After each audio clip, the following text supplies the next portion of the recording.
So we had this great idea for a video, guys. We're going to stare at our phones for a whole bunch of time, and you guys can watch us. Just kidding. We are going to look at our phones, and we're going to share our screens with you guys, but of course, we are giving you guys insight into the Oura and the Oura plus Stelo. We haven't had these rings and the monitor for very long, but wow, have we been learning a lot. 1 week. Yeah. Wow. It's crazy. It's information overload.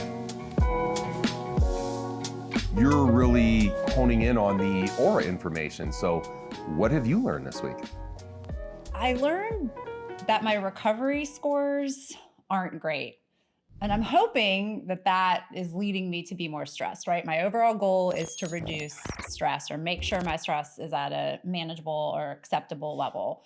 So one of the things that I've noticed is that my recovery scores they're not great all the time. And that's surprising to me.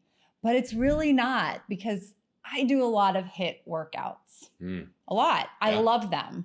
I used to think that it reduced my stress, and it turns out it may be a contributing factor. I don't know. I'm going to be doing some experiments with that, but I want my readiness scores to be better. And the reason why that my readiness score isn't great is due to recovery.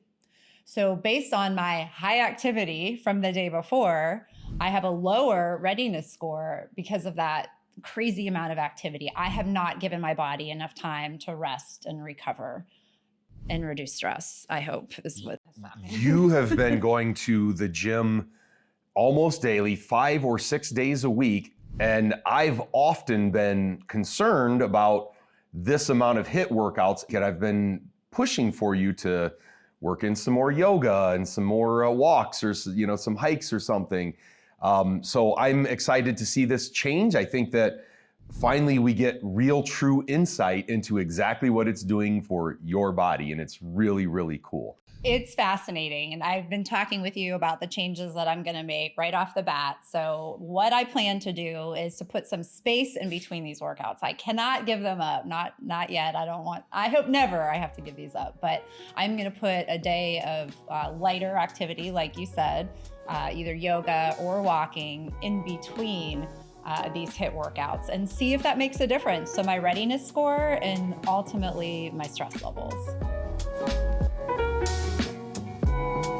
First week with Stelo, I have been very focused on the glucose stuff, right? And just seeing what will spike my glucose. And I've actually been very consistent. I think I've been hesitant to do anything crazy, right? Like I've been like, no, I just want to learn my levels, right? So I've been very, very steady, a very beautiful steady line in between 70 deciliters and 140 deciliters. There's a couple of things that I've tried to spike my glucose level. Yeah, that's fun. I ate a couple of cookies one day and I was like, let's just see what happens, right? And it really didn't spike it too bad. And then one morning we went out for breakfast and we had chicken and waffles. I don't even eat chicken and waffles, but I was like, I am going to take on all this sugar, and small spike, didn't go over the 140. However, we walked immediately afterwards and boom, immediate drop. So it just told me that going out for a walk after a meal drops your blood sugar level, right? So if you do find a spike, here's one of the interesting things that I think we might learn from this.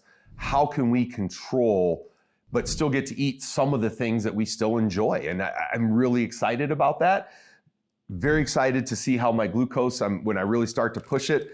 And I can't believe this is the one thing I ate that pushed my glucose up over 140. You know what it was?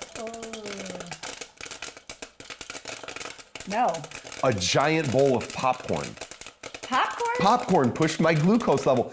And popcorn is like my favorite easy, light, caloried snack, right?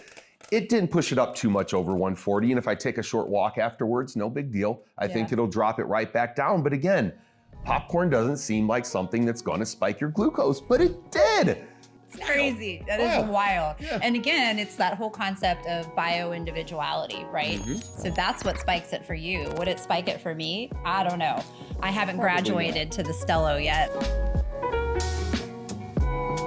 And I think we should point out too that one of the reasons why you were really interested in this glucose monitor is because you're into fasting. Oh, yeah. And understanding what breaks a fast for you. Yeah. So I'm a couple days into a fast right now, and my glucose has been steady at 70. It is. I mean, it's dropped a little bit. The only time it's been like, you're outside of your range is when it goes under, and it's like just a little bit. So, but what I'm really interested in is learning what brings me out of my fast. So after a couple day fast, I'm going to try some interesting things like lemon water. Does lemon water break my fast? Does lettuce break my fast? So I'm interested in learning all these things. We love a good challenge, and I think these are the most important challenges that we could have. It's for our health, right? I'm challenging myself to interpret my data and to make healthier choices along the way, which is really cool. What insights have you guys learned? What tips have you picked up along the way? We'd love to hear them. Post them in the comments below. This is a group effort, guys. We are all learning as we go. More to come. We're going to be sharing our journey with you along the way, and we would love to learn about yours. So please join us.